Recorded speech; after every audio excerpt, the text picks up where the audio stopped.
Good morning, students. How are you all? I hope you all are fit and fine and doing science work regularly. Yesterday, we discussed about exercise and part D question answer of chapter first, that is our environment. Today, we will do part E question answer of first chapter. First question is distinguish between autotrophs and heterotrophs. You all know that autotrophs are the organisms which can prepare their own food. For example, green plants. As you know, by the process of photosynthesis process, green plants prepare their own food. So, green plants come in category of autotroph. Auto means self, troph means food. And what is heterotrophs? The organisms which cannot prepare their own food, like animals or human beings. You all know that we human beings depend on plants for our food requirements. So we are heterotrophs. So answer will be heterotrophs are the organism which cannot prepare their own food. Next is decomposers and scavengers. In decomposers and scavengers, there is a little bit difference. You have to listen carefully. What is decomposers? The organisms which feed on dead plants and animals like bacteria and fungi. But scavengers are the organisms which feed on dead bodies of animals like crow and vulture. As you can see, in decomposers we are saying dead plants and animals. But in case of scavengers, organism feed on dead bodies of animals only. बेटा decomposers में तो हम बता रहे हैं कि organism जो है वो प्लांट्स और एनिमल्स की डेड बॉडीज़ को फीड करते हैं, बट स्क्वेंजर्स जो है वो सिर्फ एनिमल्स की डेड बॉडीज़ को फीड करेंगे. तो यही थोड़ा सा डिफरेंस है. स्क्वेंजर्स से एग्जांपल क्या दिया आपने? Crow and vulture. Next is state the difference between biodegradable and non biodegradable materials. Give an example of each.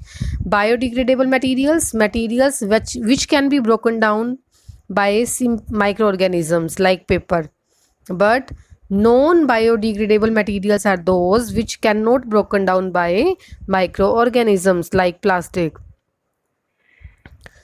So बेटा बायोडिग्रेडेबल मटेरियल्स वो मटेरियल्स हैं जो इजीली डिकम्पोज हो जाते हैं माइक्रो ऑर्गेनिज्म की वजह से. जैसे पेपर है, पेपर को आप अगर after few days you will observe paper will decompose. That means it will be broken down into simpler substances by the decomposers. But if you will take example of plastic, after few days you will observe that plastic remains same.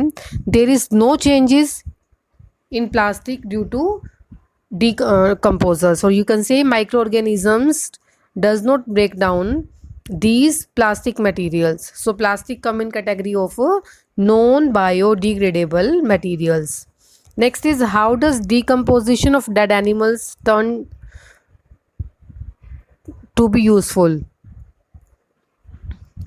Answer is if dead animals are not decomposed. That means if dead animals are not broken down, their number will go on increasing. That means dead animals will go on increasing and there will be no space left for living organisms. बेटा अगर dead bodies ही collect होती रहेंगी अर्थ पर तो living organism के लिए space नहीं रहेगा. तो जो डिकम्पोजर्स हैं वो क्या करते हैं? डेड एनिमल्स को डिकम्पोज कर देते हैं. दैट मीन्स डेड बॉडीज़ को ब्रेक डाउन करेंगे और डेड बॉडीज़ break down हो जाती हैं and it get converted into simpler substances and get mixed in soil again. So decomposers are very useful to us. If there are no decomposers, then dead bodies will get collected on the earth and there will be no space left for us. Next is why is rainwater harvesting a ray of hope for overcoming the present scarcity of water in cities? That means shortage of water in cities. As you know that in cities there is shortage of water, so in cities rainwater harvesting should be done. Rainwater harvesting means to collect rainwater. We can collect rainwater at roof or underground. So its answer is it can supplement the requirement of water in cities and raise the subsoil water level for urban greenery. Rain water harvesting means to collect rain water. Rain water को collect करेंगे बेटा cities में तो इससे क्या होगा? सब soil water level increase होगा. दैट मीन्स वाटर जो है वो सोइल के अंदर जब जाएगा तो इससे अर्बन ग्रीनरी होगी. Greenery means green plants will grow in cities. Next is, why do buffaloes can cool themselves in water during summers? As you know that color of buffaloes are black, and black color absorb more heat.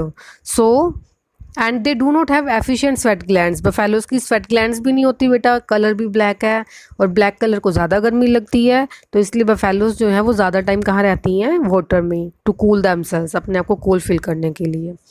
Next is, draw a diagram that shows the relationship between biotic and abiotic component of environment.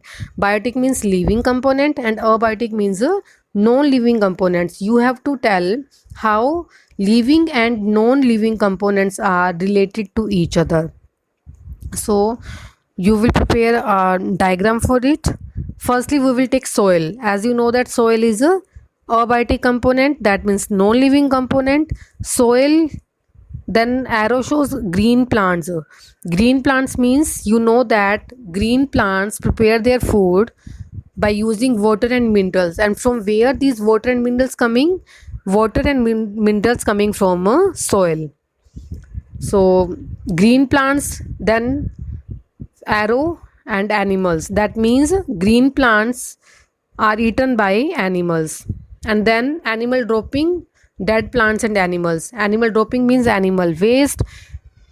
Next is the dead plants. Dead plants means after the death of plants and animals, decomposers break down these plants and animals into minerals, and these minerals get mixed again in soil. So this process is repeated again and again, and cycle is repeated. So relation between biotic and abiotic components maintained in nature. So it is clear to you beta. Soil is abiotic component, that is non-living. Green plant is living component. Animals are also living. Animal dropping is non-living, that means animal waste. Dead animals and plants, these are also non-living. Then decomposers are also non-living, they get converted into minerals. Minerals are again non-living. So in nature, biotic and abiotic components are related to each other. So today your work is, you have to write and learn part E question answer. Thank you beta, have a nice day.